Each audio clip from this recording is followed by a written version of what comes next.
De pé ainda, abra a sua Bíblia. No mesmo livro que lemos no início do culto, o último livro da Bíblia, Apocalipse, capítulo de número 2, versículo de número 1 ao 7.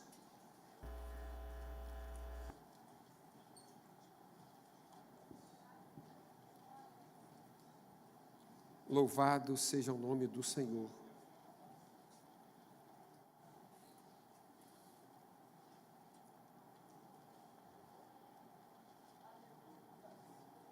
Apocalipse 2, versículo 1 ao 7.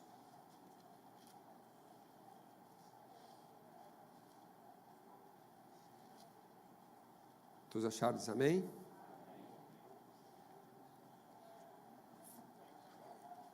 Vou falar mais uma vez, porque acho que lá não acharam ainda não.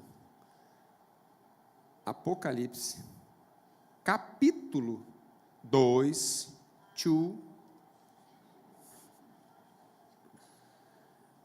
versículo 1 ao 7. Olha lá, viu?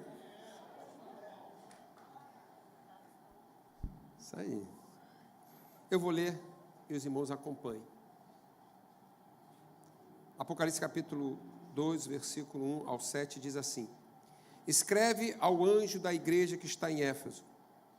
Isto diz aquele que tem à sua destra as 7 estrelas, que anda no meio dos 7 castiçais de ouro.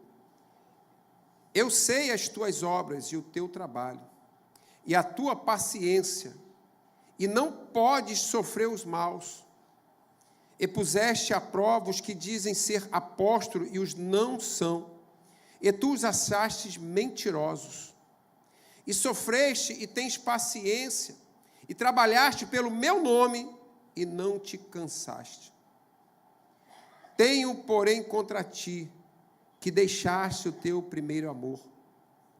Lembra-te, pois, de onde caíste, e arrepende-te, e pratica as primeiras obras. Quando não, brevemente a ti virei, e tirarei do seu lugar o seu castiçal, e não te arrependeres. Tens, porém, isto, que aborreces as obras dos nicolaítas, os quais eu também me aborreço, ou eu também aborreço. Quem tem ouvidos, ouça o que o Espírito diz à igreja. Ao que vencer, dar-lhe-ei a comer da árvore da vida que está no meio do paraíso de Deus. Amém? Eu quero só repetir esse último. Ele fala assim: a que vencer. Aí você fala, eu. Amém?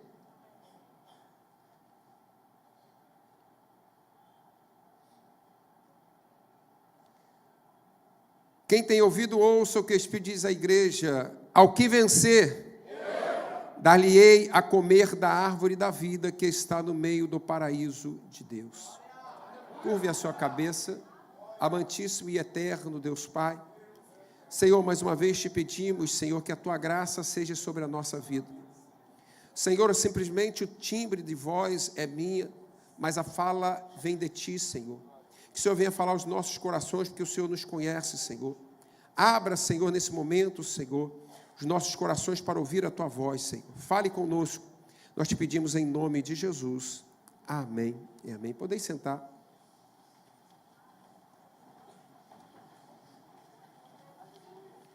Queridos, eu quero falar uma palavra de Deus para a tua vida a partir desse texto. Quem quer ouvir diz amém? Amém.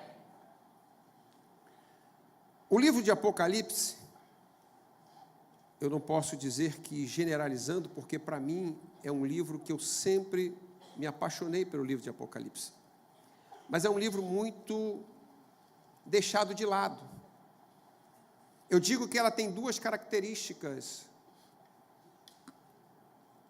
Não estou falando de teologia, mas de aparência. Primeiro, para aqueles que são salvos em Cristo Jesus. É um livro futurista que vai nos mostrar o final dos tempos. E para aqueles que estão em Cristo Jesus, é a realização do nosso sonho e projeto de vida. Mas ele também é evitado porque, para quem não tem a salvação em Cristo Jesus, ele passa a ser um livro de terror, um livro onde mostra o fim daqueles que esperam o Senhor, mas também o fim daqueles que não esperam o Senhor. E às vezes nós queremos conhecer o futuro, e nada melhor do que você ler o livro de Apocalipse. Porque o livro de Apocalipse, ele não é para nós um livro de medo, e sim um livro de esperança. É a certeza que Deus está com o controle de tudo, que Deus tem o controle da história. Você pode dizer amém? O grande pregador Billy Graham, ele vai dizer uma frase: eu li a última página da Bíblia, fique tranquilo, tudo vai terminar bem. Eu acho que, com mais modéstia, que eu não teria digno de colocar uma palavra no que Billy Graham diria, eu completaria iniciando: você que é cristão, fique tranquilo, eu já li a última página, tudo vai terminar bem para a gente. Porque o Senhor vai nos falar da esperança, o Senhor vai nos mostrar qual vai ser, quando fecharmos os olhos um dia, se nós vamos abrir na eternidade, ou se vamos abrir na condenação eterna. O livro de Apocalipse, ele é cheio de simbolismo, de sinais, e às vezes também fica um pouco difícil de se estudar, e as pessoas às vezes evitam. E eu quero aproveitar, falar para você de um best-seller, que nosso pastor Gil teve a graça de escrever, que é Escatologia e Esperança. Eu sempre falei que esse tema me trouxe uma alegria quando ele colocou a esperança, porque no primeiro livro ele falou de escatologia como morte. Mas esse livro, quando ele falou para mim o tema, eu falei: pastor Gil, esse livro vai ser um sucesso, porque vai nos interessar, olhar e ver uma esperança. Porque quando nós olhamos as guerras, olhamos tudo caminhando, nós entendemos que não sofreu, nada saiu da mão de Deus, tudo está no controle de Deus, e acontecimentos que estão acontecendo, eles têm que acontecer. Isso mais mostra o que? Que Jesus está voltando. E o livro de escatologia, ou o estudo sobre escatologia, é justamente o estudo sobre os fins dos tempos.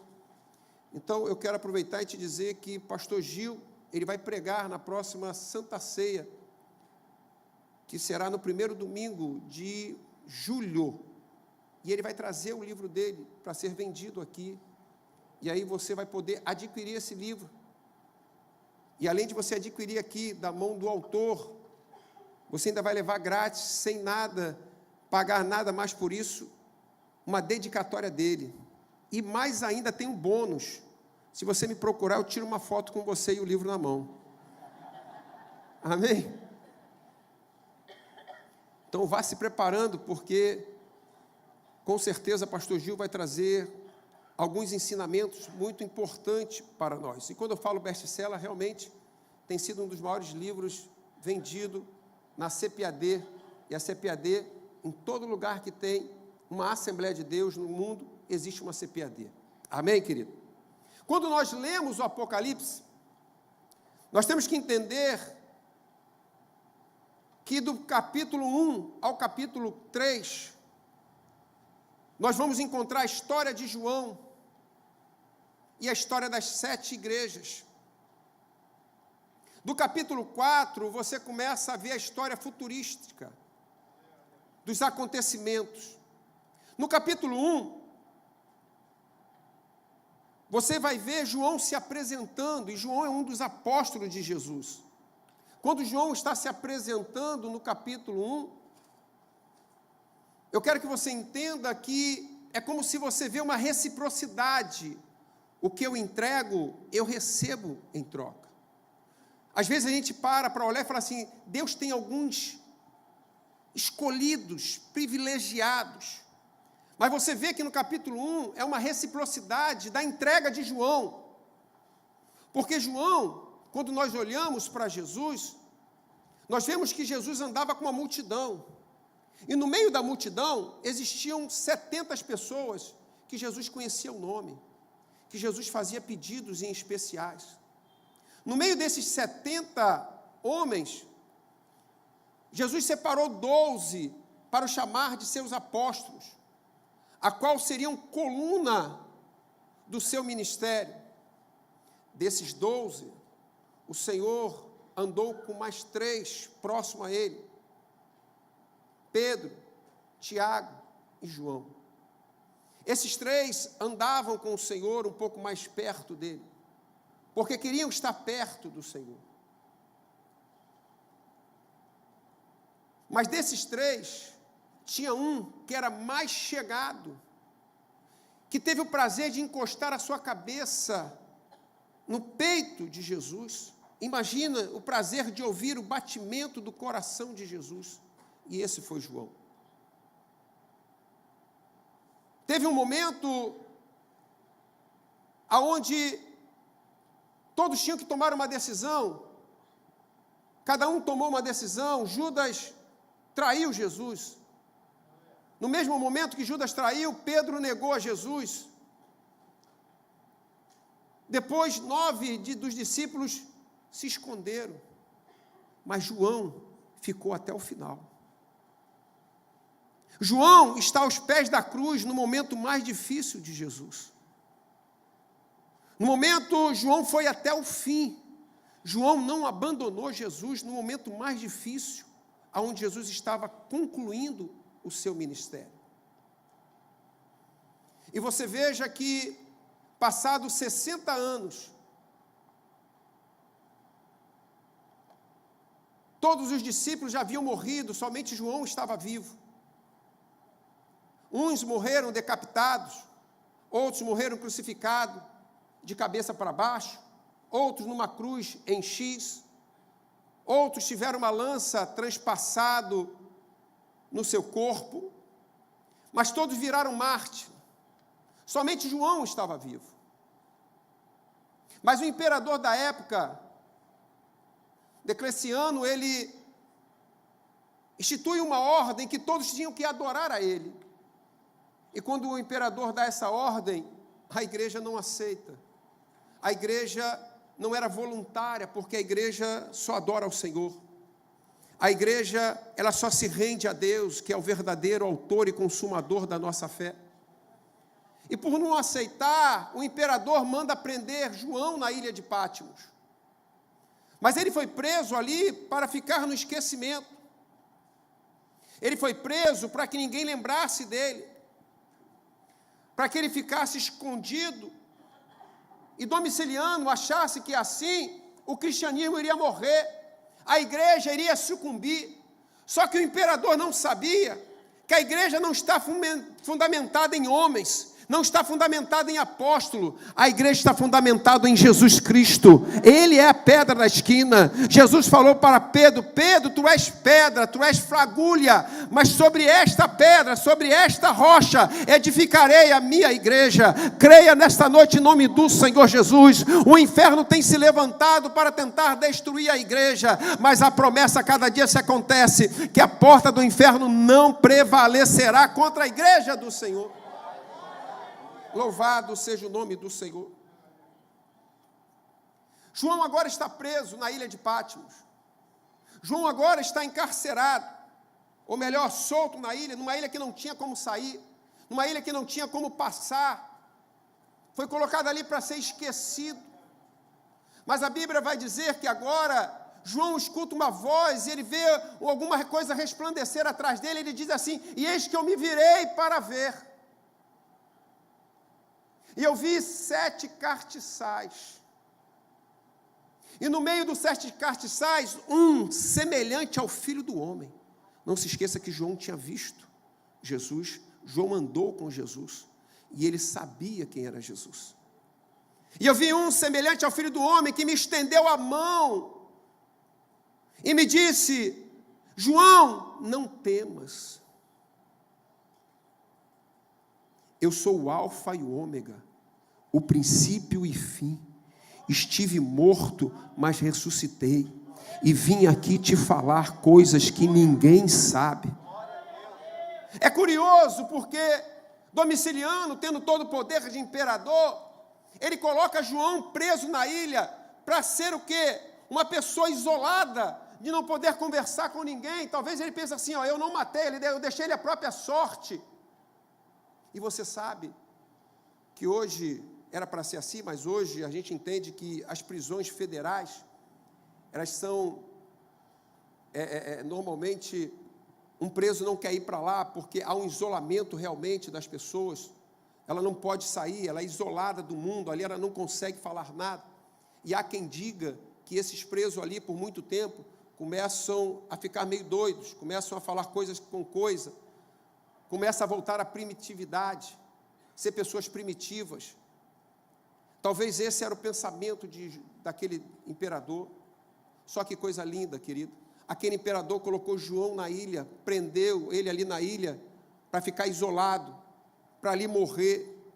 Mas no capítulo 4, a Bíblia vai dizer que João escreve que ele olhou e viu que uma porta no céu se abriu, e ele ouviu uma voz que falou para ele: João, sobe aqui e eu vou te mostrar os acontecimentos. Olha que coisa maravilhosa, querido, aleluia. Quando o mundo tenta nos fechar, quando as portas tentam se fechar, as portas do céu se abrem para nós. É como se Deus falasse assim: ei, João, alguém achou que podia te prender aqui, você vai ter muito tempo, então sobe aqui para conversar comigo, você não está sozinho, eu estou contigo. Ei, creia nesta noite, o mundo não precisa, aleluia, te isolar. Entenda uma coisa, Deus está contigo aonde você precisar. Podem te prender na frente, pode te prender por trás, pode do lado esquerdo, do lado direito, mas os céus sempre estarão abertos para a tua vida, os céus sempre estão abertos para quem adora ao Senhor. Você pode levantar a tua mão, adorar e glorificar ao nome do Senhor. No capítulo 2 e 3, João começa a escrever as cartas às igrejas da Ásia. E João começa a escrever o que Jesus está redigindo para ele. E você vê que cada igreja há um elogio, há um desapontamento. Mas é interessante que o Senhor sempre mostra aonde está a ferida, mas Ele mostra aonde está o tratamento. E Ele vai dar uma recompensa em cada escrita.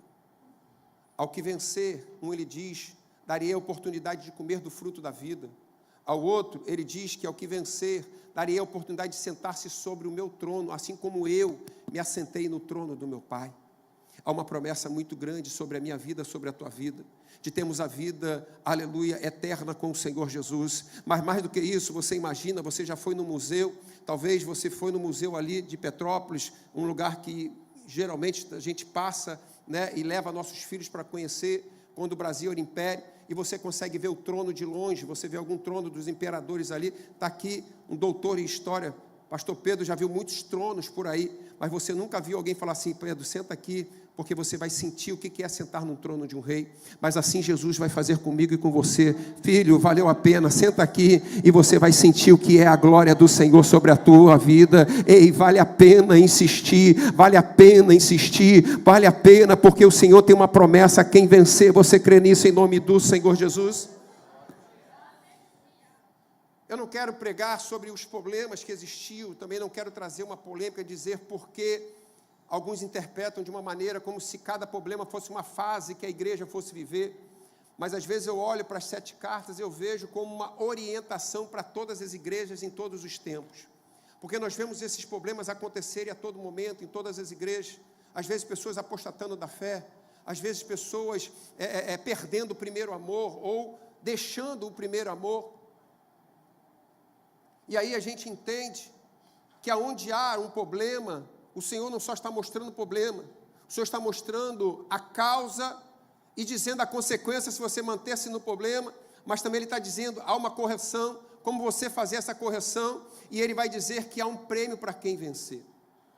Quando nós vemos a primeira carta que nós lemos hoje, aqui, Efésios, é uma carta muito especial, porque Éfeso, é aquela igreja em que qualquer cristão queria ser membro dessa igreja.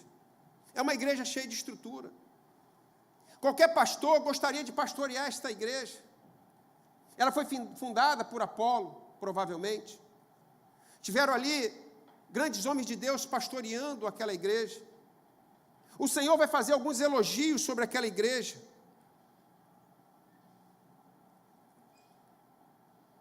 Ali passou Paulo, passou Timóteo,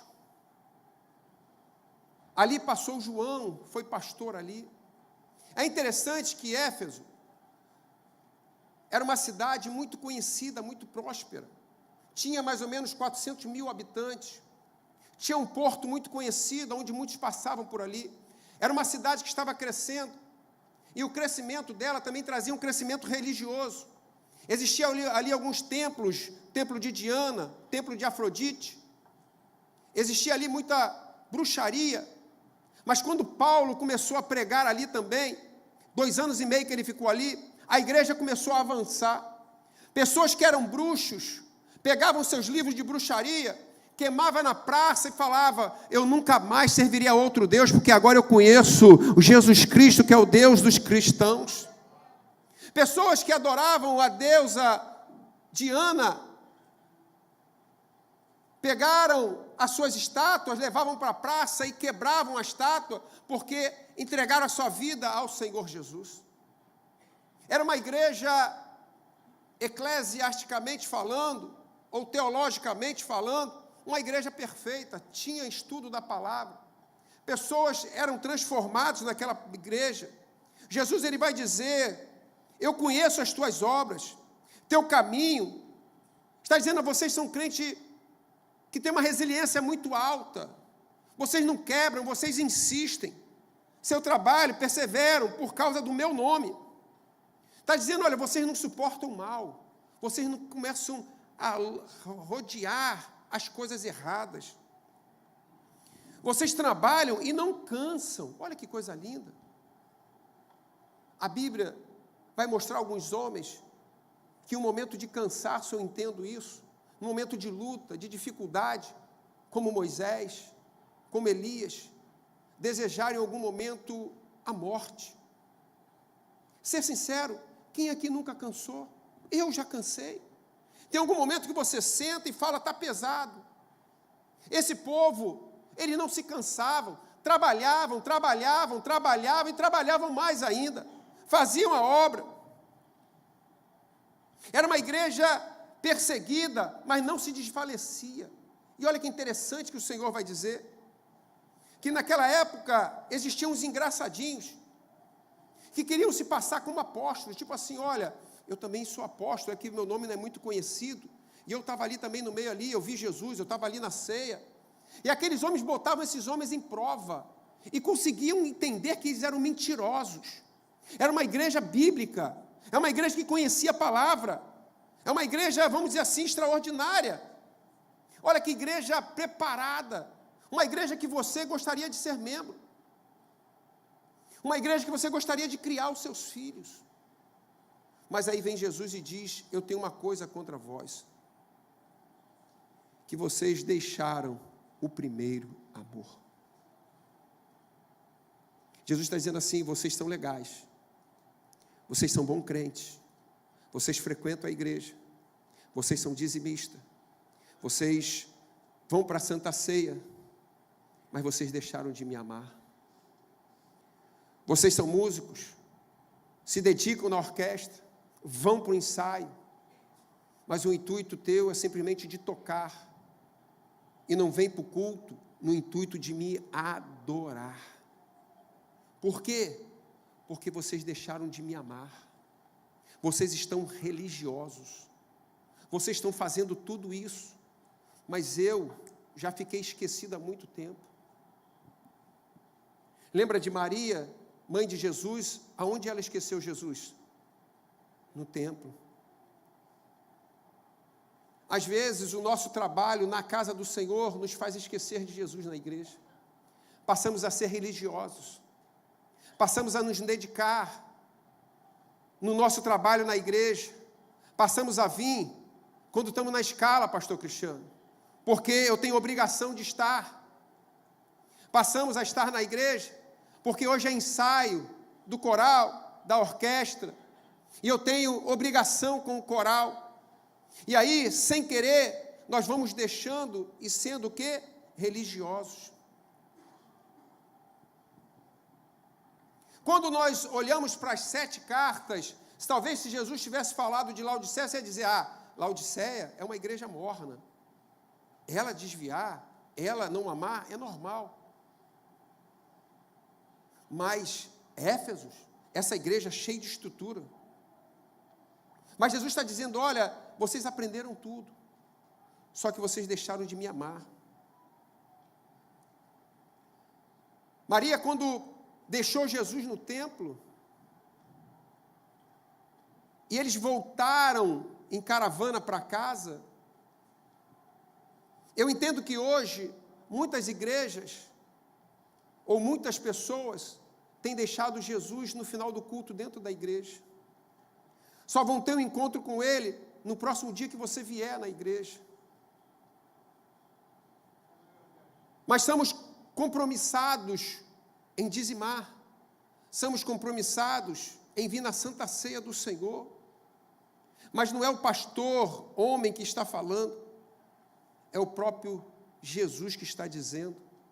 Vocês são gente boas, mas vocês deixaram de me amar.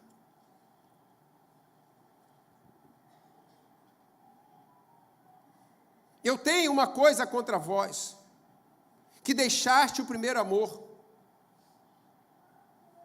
Nós fomos criados ouvindo que a gente perdeu o primeiro amor. Mas, na verdade, a Bíblia vai deixamos o primeiro amor. Perder é algo involuntário, é um acidente. Eu vou andando por aqui, boto a mão no bolso, puxo a mão, chego aqui no carro, cadê a chave do carro? Foi um acidente. Eu perdi. Agora, deixar é algo voluntário. Vocês deixaram o primeiro amor. Vocês abandonaram o primeiro amor. Ninguém dorme, crente fervoroso, e acorda desviado. Eu vou te dar um exemplo do sapo, ou de qualquer animal, réptil, que, eu até esqueci o nome, da troca de temperatura, eles não conseguem ter diferença de temperatura. Se você pegar uma água fervendo e jogar um sapo ali na água fervendo, ele vai dar um pulo da água fervendo. Mas se você pegar um sapo, colocar ele dentro da água normal, ligar o fogo e deixar o fogo aquecendo, o sapo não vai perceber e ele vai morrer ali dentro. Jesus está dizendo, vocês deixaram o primeiro amor. Mas como, pastor? Às vezes, conversas que vocês não ficariam no meio de roda, hoje vocês já toleram ficar no meio dessas conversas. Programas que você um dia nunca assistiria, hoje você começa a assistir esses programas.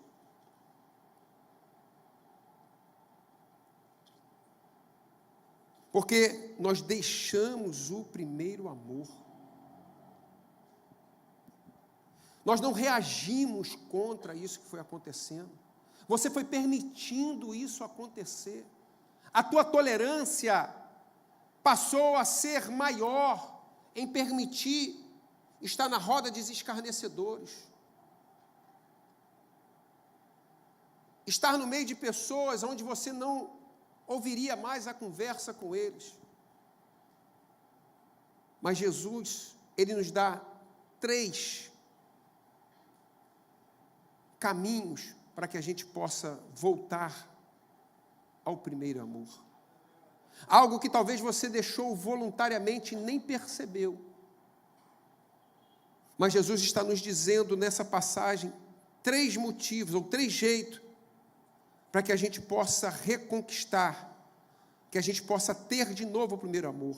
A primeira coisa que Jesus vai dizer: lembra-te de onde caíste. Esse dá toda a diferença. Lembra-te de onde caíste. Ali não é um local, como se você pudesse olhar para trás e falar assim: eu caí ali. Não. Ele dá um local de dimensão, como você estava aqui, e você caiu para cá. O teu nível desceu. Ele vai falar: lembra-te de onde caíste. Quem aqui é cristão há mais de 30 anos, levante a tua mão. Há 30 anos atrás, a moralidade do mundo era 3. Se a gente falar de uma escala onde a moralidade 1 é a moralidade total, a moralidade 10 já é a imoralidade total. Quem entendeu diz amém? Se você pegar há 30 anos atrás, o mundo era grau 3 de moralidade, a igreja era grau 1. Se você pegar 20 anos atrás, o mundo era grau 5 de moralidade, a igreja era grau 2. Se você pegar há 10 anos atrás, o mundo tinha moralidade em grau 7, a igreja, grau 4. Se você pegar hoje, o mundo tem a moralidade grau 10, e a igreja, grau 5. Aí a gente pensa assim: mas o mundo está pior. O problema não é se o mundo está pior ou se está melhor.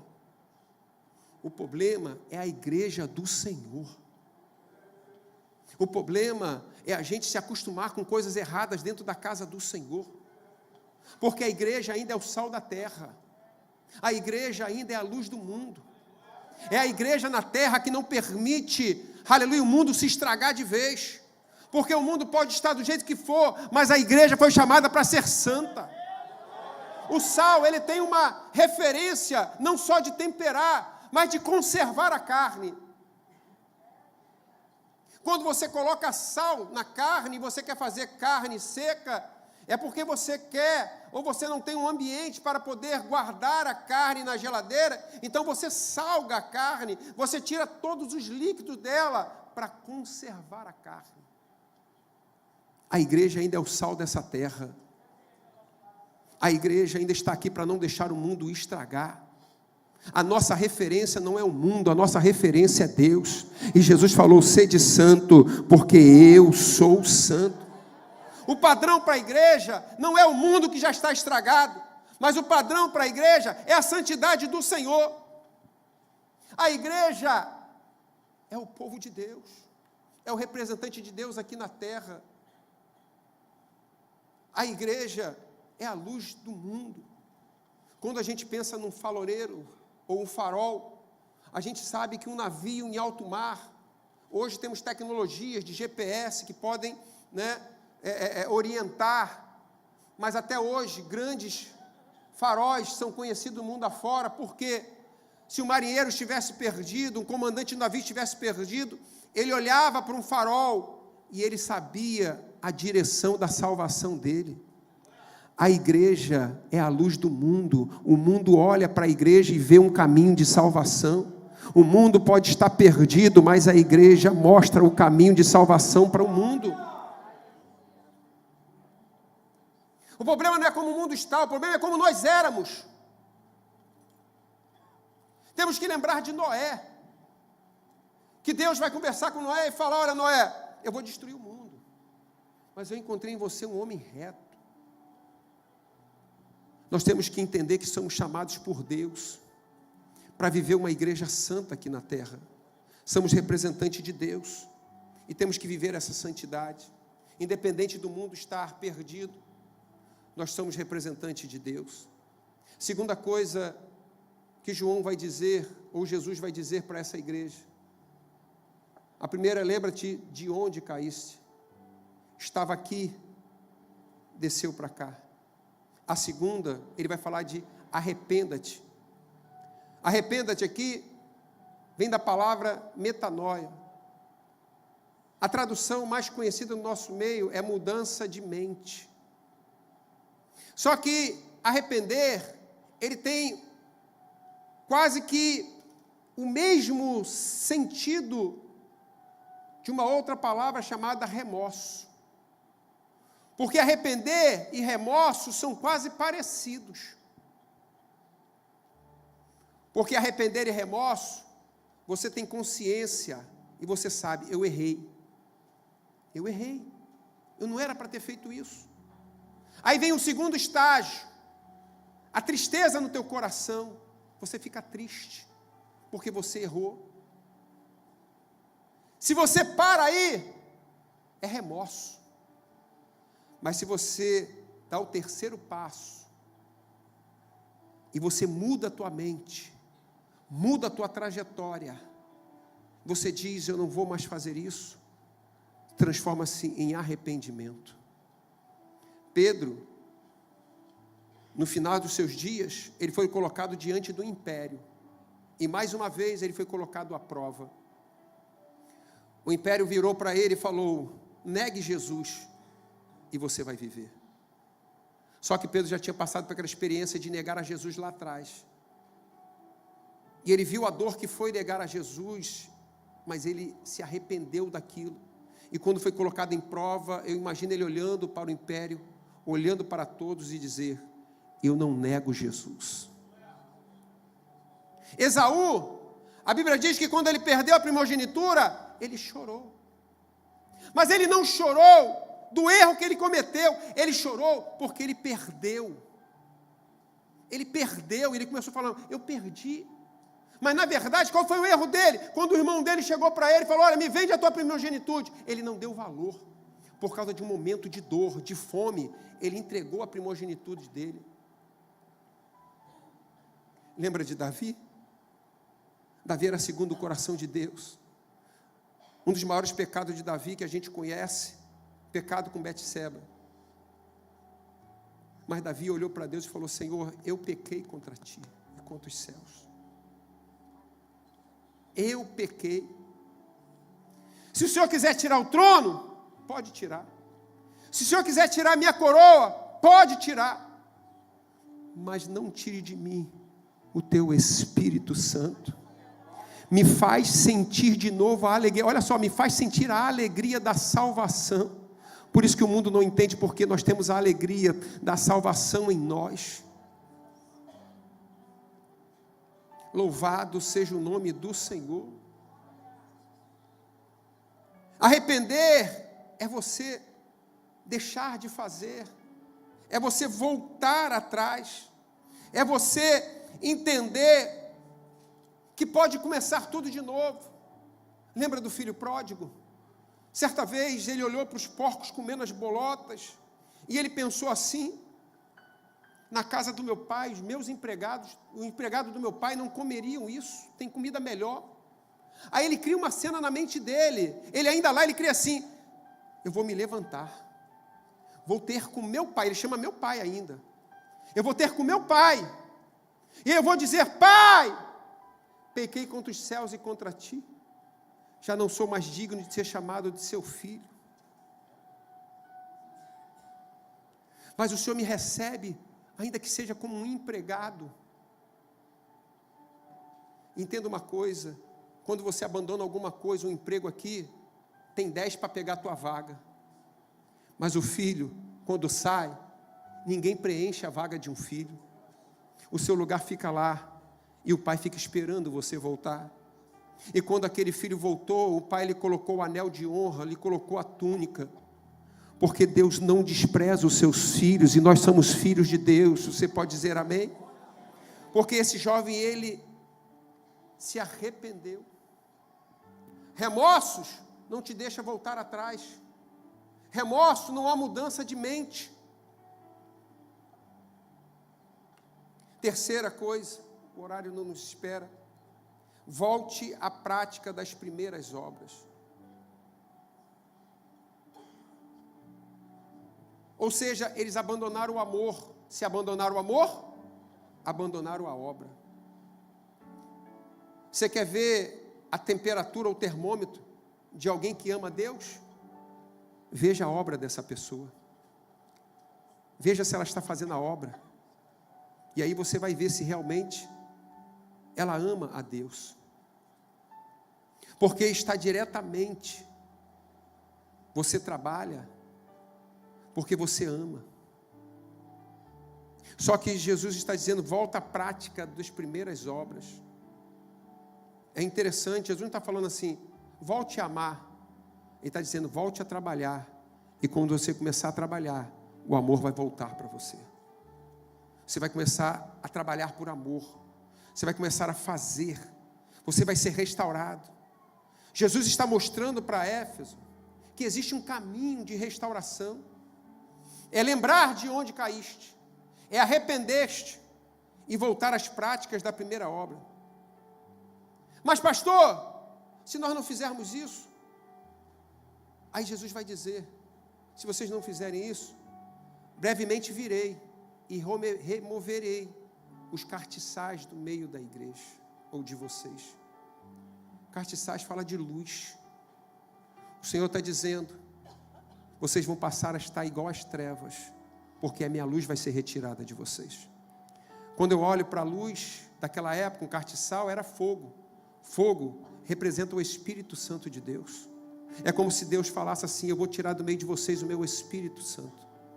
E aí uma reunião como essa, e uma reunião de condomínio, vai passar a ser a mesma coisa. Mas o Senhor está dizendo, mas se vocês entrarem pelo caminho da restauração, eu tenho uma recompensa para vocês. Qual é a recompensa, pastor? Dar-te-ei de comer da árvore da vida, que está no meio do paraíso de Deus. Talvez você vai lembrar, como eu lembrei, que a última vez que foi falada da árvore da vida, foi lá no Éden. Depois do pecado do homem, foi colocado um anjo na porta do jardim do Éden, para que ninguém acessasse o jardim. O caminho está fechado, mas Jesus está dizendo para mim e para você, há um caminho de restauração, e esse caminho, ele vai passar por esses 3 estágios. Lembra-te de onde caíste, arrependa-te, e volte às práticas das primeiras obras. E ele vai dar recompensa. Ao que vencer, vocês vão ter acesso. Ao que vencer, eu e você vamos ter acesso aonde nem o inimigo tem. Aonde a serpente que andava no jardim não vai ter como estar. Aonde a tristeza não vai ter lugar. É diante da árvore da vida eterna com Cristo. E o Senhor está dizendo, eu mesmo entregarei esse fruto na mão de vocês. Quando Jesus mostra o cenário a todas as cartas, ele sempre mostra um caminho de volta, um caminho de retorno. Quando ele fala de Laodiceia, ele diz, tu não és quente nem fria. Porque não és crente nem fria, és morno. E porque és morno, vomitar-te-ei. Ele está dizendo, olha, há um agravo. Porque na verdade, Laodiceia, ela ficava entre algumas cordilheiras. De um lado, vinham águas quentes, aonde o início dela, que era em cordilheiras longe, porque Laodiceia não tinha água própria. E quando essas águas quentes, que eram termais, chegavam em Laodiceia, ela se encontrava com águas frias que vinham de outra cordilheira, que lá também na sua fonte eram águas também que curavam. Mas quando as duas se encontravam, passavam a ser águas mornas. E eu vou ser sincero, você até bebe uma água gelada, ou na temperatura, mas você não bebe uma água morna. E vão dizer que em Laodiceia as pessoas passavam ânsia de vômito, porque as águas eram mornas. Eu fui em Bonito e nos orientaram uma coisa, falou, olha, vocês são novos aqui, não bebe da água quando vocês mergulharem, não permita a água entrar dentro de vocês, porque nós somos moradores daqui, por mais limpo que você veja a água realmente é cristalina, só que a água aqui faz mal para vocês que não estão acostumados. Então a gente não bebeu daquela água ali no rio. Eram mergulhos lindos, mas não poderíamos nem permitir beber dessa água, porque poderíamos passar mal. E os habitantes dessa cidade passavam mal porque bebiam dessa água. Mas Jesus está dizendo, olha, eu ainda não vomitei, mas eu estou prestes a vomitar. Porque Jesus está dizendo, existe um retorno. A gente deixou o primeiro amor. Mas o Senhor está dizendo, precisamos voltar a amar ao Senhor. Precisamos voltar a fazer a nossa obra por amor ao Senhor. Precisamos voltar a estar na casa do Senhor, aleluia, por amor. Ele está dizendo, olha, ser gente boa é legal. Você faz tudo correto, o cristão deve ser assim. Eu escrevendo até essa mensagem hoje, eu lembrei do casamento do pastor Cristiano. Porque o crente era diferente. As pessoas esperavam isso. Quem lembra aí de cheque? Só da minha idade levantou a mão. Essa geração não sabe nem o que é isso. Eu lembro que eu saí do emprego, correndo para pegar uma loja aberta, para comprar o presente de casamento do pastor Cristiano e da missionária Débora. Cheguei na loja, eu sabia que eles queriam uma mesa, cheguei lá e falei, eu quero essa mesa, só que eu vim correndo, e naquela época, para você comprar no cheque, você tinha que dar atestado de morte e tudo, se você tivesse. Era tanta coisa que você tinha que preencher, e eu cheguei lá, botei aquela mão no bolso, sem graça. Eu falei, moço, eu só tenho talão de cheque, eu estou vendo ali que tem que trazer tudo isso. Se te servir de alguma coisa, olha só, se te servir de alguma coisa, eu sou crente daquela Assembleia de Deus ali no Alvorada. O moço olhou para mim e falou, não, tudo bem, o senhor pode passar o seu cheque aí. Hoje, às vezes até vergonha dizer que é pastor. Porque a nossa moralidade está cada vez pior. Porque a gente está servindo a Deus, porque a gente serve a Ele com o nosso talento. Eu estou me esforçando. E o Senhor está dizendo, eu não quero ter um relacionamento contigo somente de domingo a domingo. Eu não quero que você me deixe na igreja hoje, Ele quer ir contigo para a tua casa. Ele quer que você tenha um relacionamento com Ele nesta hora. E Ele vai dizer para Laodiceia, vomitar-te-ei. Assim como Ele vai dizer, eu quero que vocês voltem ao primeiro amor. Ainda dá tempo de voltarmos ao primeiro amor. Ainda dá tempo de nos apaixonarmos de novo. Talvez hoje você chegou aqui, como eu já falei algumas vezes, empurrando com a barriga. Talvez você não queria estar aqui, em termos de você já estar deixando o primeiro amor. Mas mesmo assim você se esforçou e aqui você chegou. Mas eu quero que você saia daqui hoje com a alegria de servir ao Senhor. Eu quero que essa alegria volte para dentro de você. Talvez você já foi um crente fervoroso, mas hoje você já não está mais tão fervoroso. Mas o Senhor está dizendo, está na hora de aquecer o teu coração de novo, porque eu ainda tenho uma obra na tua vida. Você pode se colocar de pé nesse momento em nome do Senhor Jesus. Ele vai olhar para Éfeso e vai dizer, vocês já me amaram mais. Vocês já me aceitaram no meio de vocês. A Bíblia vai dizer que até que a 10ª parte esteja cortada. Sabe o que é isso? É quando você pega a árvore e você corta ela. Corta de novo, corta de novo, corta de novo, corta 10 vezes ela. Talvez você chegou aqui esmiuçado. Mas o Senhor vai falar, ainda que até a 10ª parte esteja cortada, voltará a florescer. O Senhor quer encher hoje quer te encher hoje da graça dele. Mas você precisa de coragem para reagir. Porque quando ele vai falar para Laodiceia, ele vai dizer, vocês têm que comprar ouro de mim. Porque és pobre, nu e cego. Não dá para falar essas 3 qualidades que Jesus vai dizer, mas uma outra mensagem eu vou dizer. Mas Jesus está dizendo, é necessário um esforço seu. É necessário um esforço nosso, para que o amor de Deus volte para dentro de você, porque Ele nos ama, Ele entregou o seu Filho unigênito para morrer na cruz do Calvário por mim e por você, ou seja, Ele não esperou nada de mim, de você, mas agora que nós conhecemos o primeiro amor, por que a gente perdeu ou deixou esse amor esfriar? Por que agora a tua tolerância para o erro está cada vez maior? Mas o Senhor está dizendo, é hora de voltar ao primeiro amor. O Senhor quer se relacionar contigo. O Senhor quer, nesta noite, aleluia, mostrar que Ele nunca te deixou.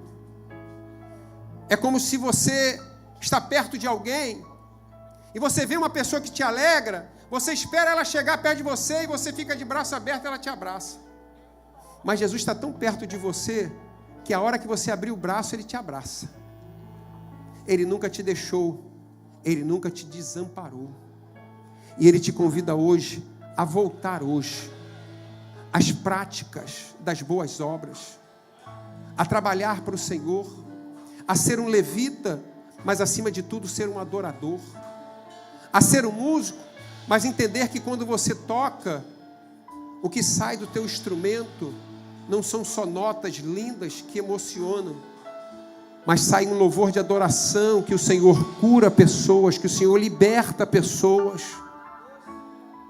Voltar às práticas do primeiro amor. O Senhor te convida hoje, que você possa voltar ao primeiro amor, que você possa abrir o teu coração nesta hora e permitir Jesus transformar a tua vida e dizer que o Senhor ainda tem muito sobre você.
Diga para Ele, insista nesta noite.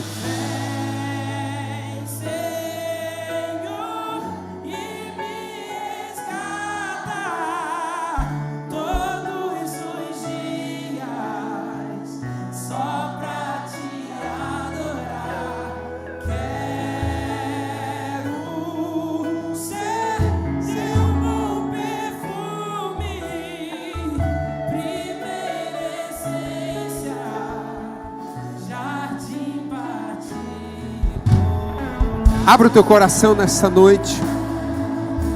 Volte a sentir a presença do Espírito Santo de Deus.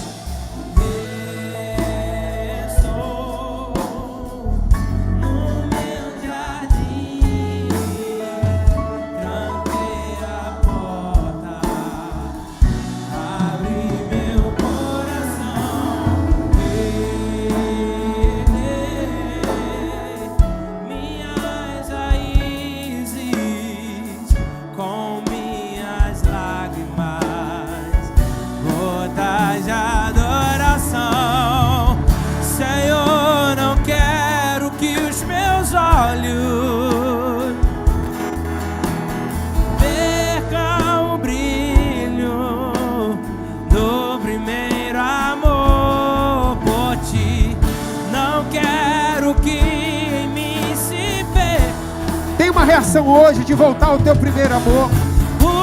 Tenha uma reação hoje de abraçar o Senhor. Tenha uma reação hoje de adorar ao Senhor nesta hora.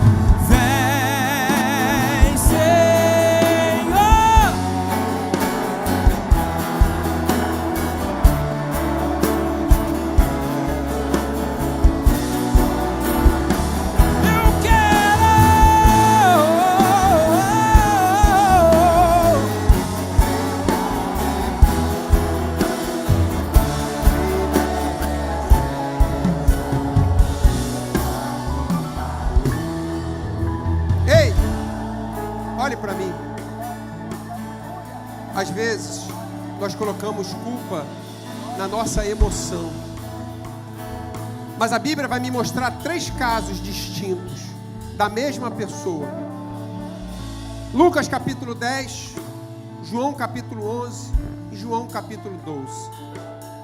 Lucas capítulo 10, Maria está aos pés de Jesus, alegre e feliz, adorando ao Senhor. João capítulo 11, Maria está triste, mas está aos pés do Senhor Jesus, porque o seu irmão Lázaro havia morrido. Mas em João capítulo 12, Lázaro ressuscita e Maria volta a estar alegre, mas ela está aos pés do Senhor. Sabe o que eu quero te dizer? Não importa a tua emoção, o importa é o lugar que você está. Se você está aos pés do Senhor, hoje tem resgate sobre a tua vida. Não importa a luta que você está passando, você está do lado do Senhor, e Ele é misericordioso hoje para abrir as portas sobre a tua vida. O mundo achou que ia isolar João, mas eu acho lindo quando o Senhor diz que as portas dos céus se abriram. Eu imagino agora uma escada descendo e falando: ei, João, sobe aí, eu vou te revelar coisas novas que vão acontecer depois desses tempos. O Senhor quer um grau de intimidade tal contigo, que Ele quer te revelar coisas. O Senhor não tem segredo com seus filhos, mas hoje você tem que sair daqui hoje com o coração alegre, dizendo: eu sou filho de Deus, eu sou filho de Deus, eu sou filho de Deus. Receba hoje do Senhor, receba o Espírito Santo sobre a tua vida.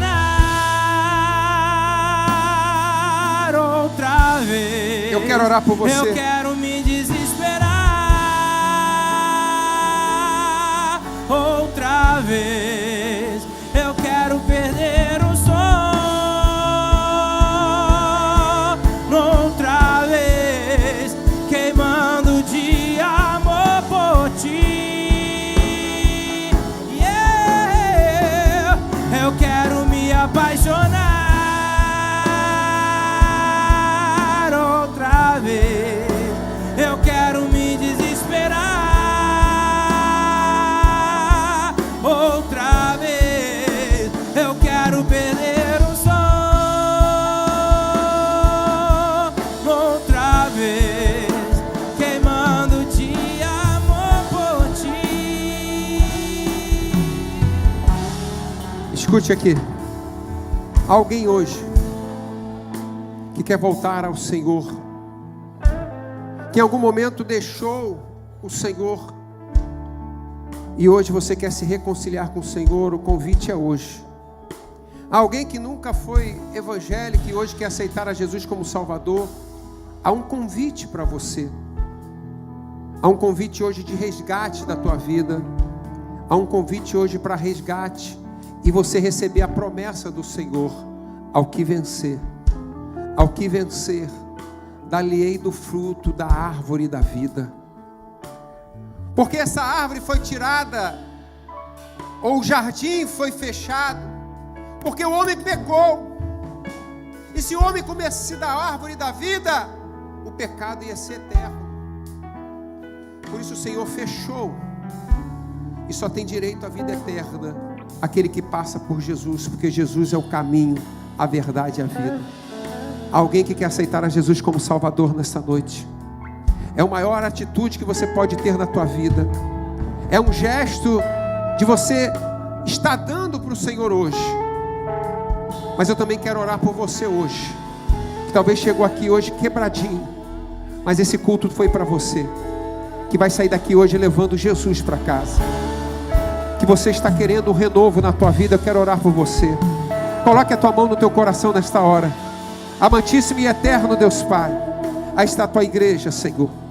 Meu Pai, nós queremos estar sempre no teu primeiro amor. Queremos fazer a tua obra, Senhor.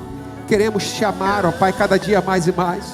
Senhor, o primeiro amor deveria ser só o início de um profundo e maior amor. E eu quero te pedir, Senhor, restaura em nós, Senhor, a moralidade. Restaura em nós, Senhor, queremos viver o teu povo aqui na terra.